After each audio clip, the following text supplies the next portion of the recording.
to the Filmjoint Premiere interview of the jury. It's really exciting to have you as one of our juries. What made you accept to be one of the juries? Short films really excite me. Why so?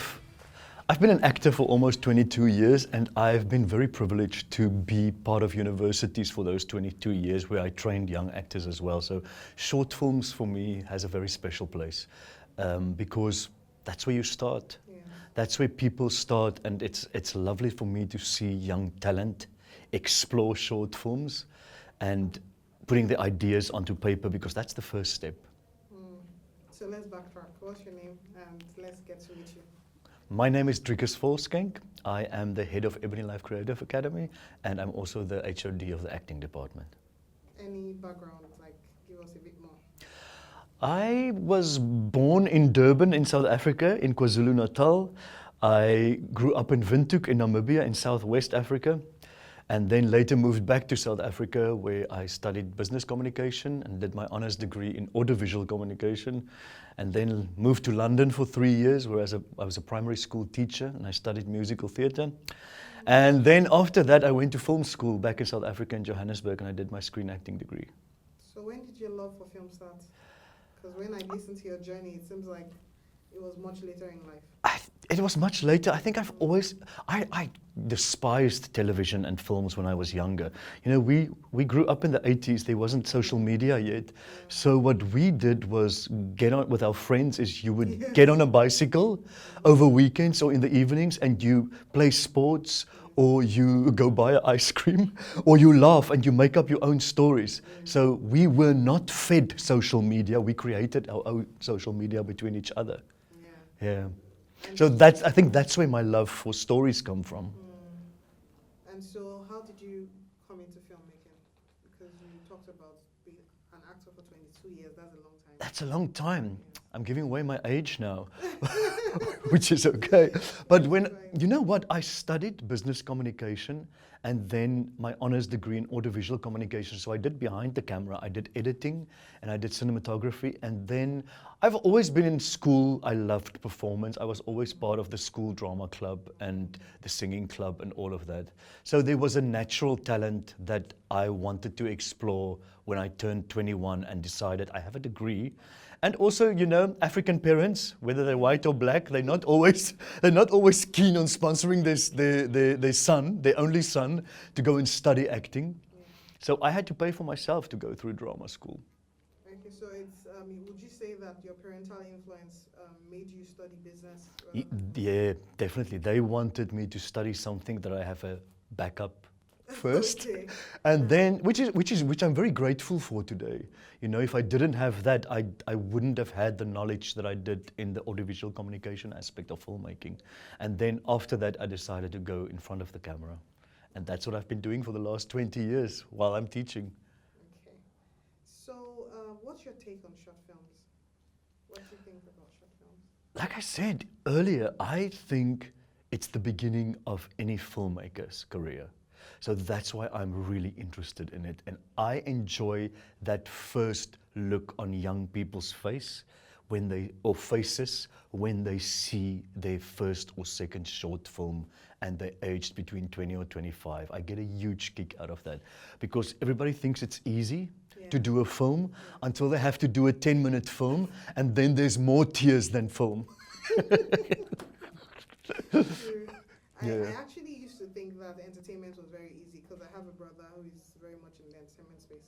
Okay. And so then I come to film school and I'm like, oh my God, this is hard. It's tough. And he used to say that a lot. I'm like, what are you talking about? You're just having a good time. The rest of us are working hard and you're having a good time and making money. But then I see that, you know, it's a lot of hard work.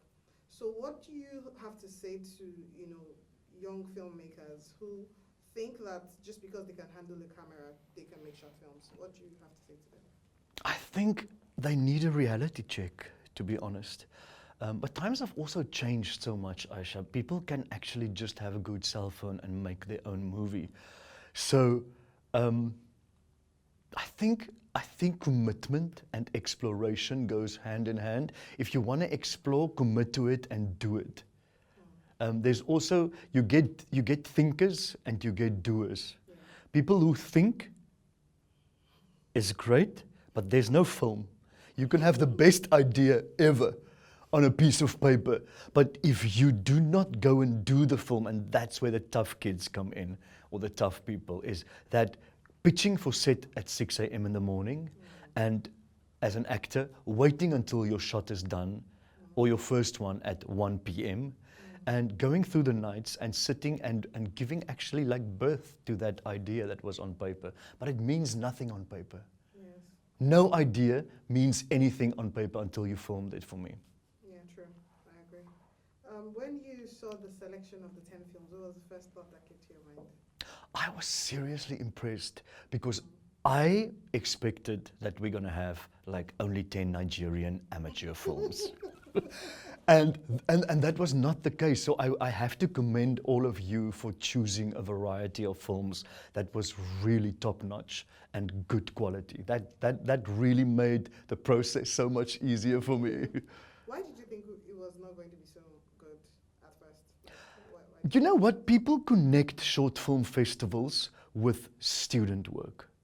They don't think professional people can make short films as well. I mean, there's our CEO, Mo Abudu, who just made her first 2 films, and it's short films that she produced and directed. I mean, that is amazing. That's where people start. That's, if you can do an idea in 10 minutes, you can do a feature film.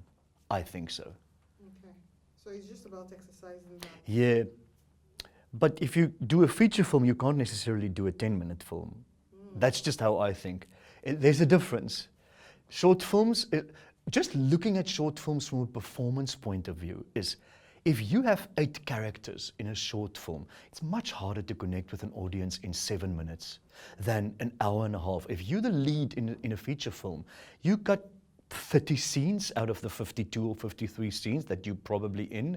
So you got time for character development. In a short film, I mean, some characters have 1 scene. Yeah.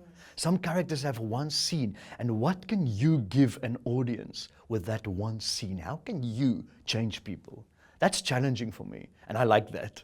Yes, because you have to stay memorable. Yes, exactly. You got to be authentic and memorable in 1 scene for people to remember you and make them think. So when you look at the 10 films we had, which of the films stood out for you at first? Definitely Baghdad graphics. Yeah, I don't know if I'd say the title right, but the one about Iraq and the pictures. Baghdad graphics. Yeah, Baghdad graphics was really interesting for me. I've seen a few films like that with the same concept, but I really found it interesting. It's such an interesting way to talk about history and what really happened. It's like art, like fine arts, documentary style, and filmmaking, story-wise, in one, and I really enjoyed that. I also enjoyed If Not Freedom.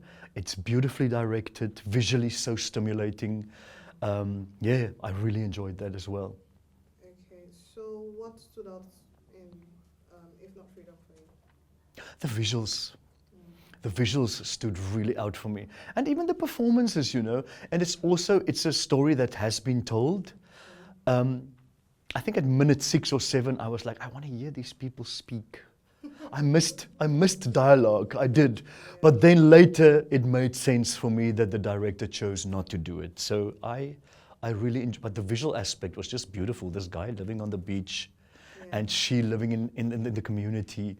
And yeah, it's like a retro Romeo and Juliet in a way, intercultural Romeo and Juliet. Yes.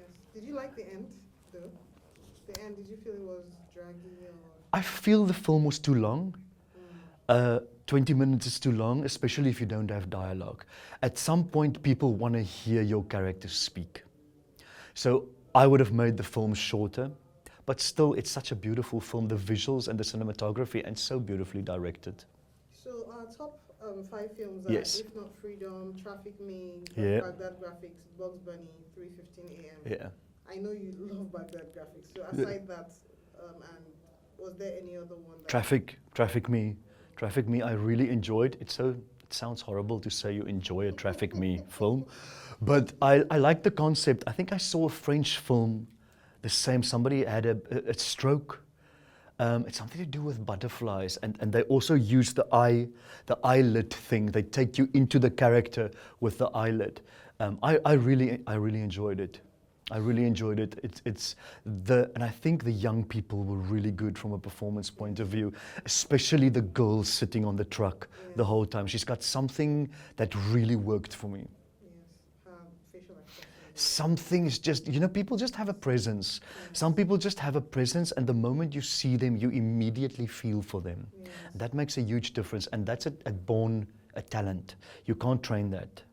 You can't train that. That's part of God's package. So when you were screening the films and trying to select, what made you score any film high? What was there a criteria you used? I'm always a bit biased because I'm an actor. So I immediately look from a performance point of view. It's instinct. I can't help it. But if you look, some of the films I watched again for a second time just to make sure. But visually, film is visuals. If something is visually stimulating, you've got something. That's my criteria firstly. And then of course it's an audiovisual medium, so I listen to sound as well. So if the visuals are stimulating and the sound matches that, I'm interested, I'll watch. Okay. And then of course feeling. If those make you feel something together, then I'm very happy. Okay. I agree with the feeling part. Yes. So would you say you like Baghdad graphics because you like that genre? Or You know what? I don't think it's necessarily that I like the genre. I like authentic productions, and I think there went a lot of work into that production to tell that story. And I think the idea in the beginning might have been not that creative, but the way they applied it was really creative, and I liked that. so what genre is your favorite? If you had to sit down to watch a film, what I like dramas. Okay. It depends what mood. Film is mood, It all depends on. I can watch a film 3 times in a year and have a different view of the film or feeling about the film every time, because it depends on what's going on in me inside. If I'm tired, comedy works for me. So yeah, I don't know if that answers your question. Yeah. You like drama? I like drama. I like good performances, Aisha. I like solid, good performances that, of course, comedy is an art on its own, but I really like good, not melodramatic. I like good, dramatic performances. When you see the short films you see Nigerians put out a lot, what do you tend to see, and what advice do you have for young filmmakers? What to do better? I think it's changing. I think the world is changing very, very quickly, because overdramatic and melodramatic performances, that works for a specific niche market.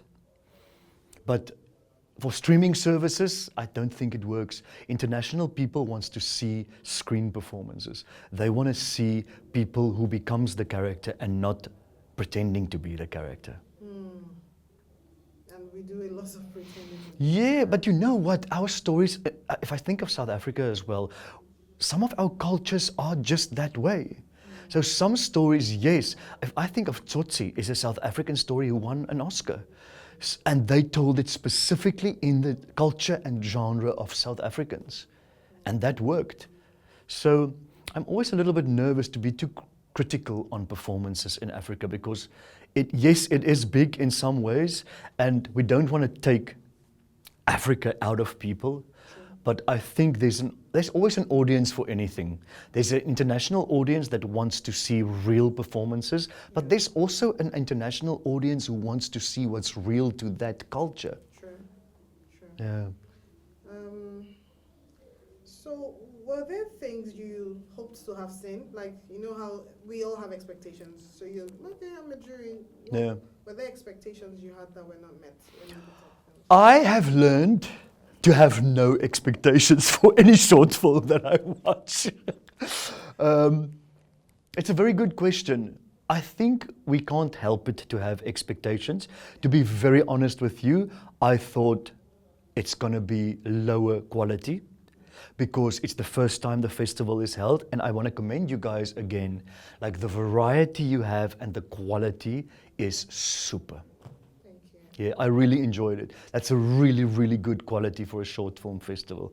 I've been to a lot of short film festivals in Johannesburg and Cape Town, and I think I expected student films, and student films are great, but you can see it's student films. Without offending anyone. So what advice do you have for student films, like not students but young filmmakers, on what to do to ensure that their films don't look student-like in performance and all of that? That's such a good question. You know what's my first reaction to that is, my advice to young filmmakers is get training. You have to get training. You want to be an expert in what you do. Yes, it's great to learn on a set. I've learned so much in my life on a set. I mean, I started as a runner at making coffee for people, or reading for a professional international casting director against professional actors when I was 22, 23. And I learned so much on that. But to get a degree or a certificate where you get formal training is the best advice I can give anyone. Okay. Yeah. You were to add on that. If I have to add on that, okay, training, Yes.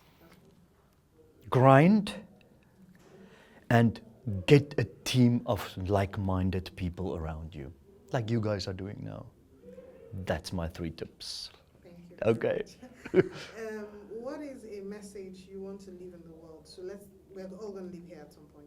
And so what is something that you want people to remember you by in terms of filming, in terms of the arts? Art of filmmaking? You know, I don't think I want to be remembered as a character on screen, or as an actor. I think for me, I would like to be remembered as somebody who did their best to be kind to other people, and to accept kindness as well when it's given to you. I think that's really important, and we need that more than ever on this planet Earth. And you're doing a good job of that already. Oh, thank you very much. Yeah, especially different cultures. I don't know how people can go through life by only living in their own culture, and that's why traveling, I think, is so important. That's actually a 4th tip I want to give young filmmakers, if I may, is travel when you can. Travel.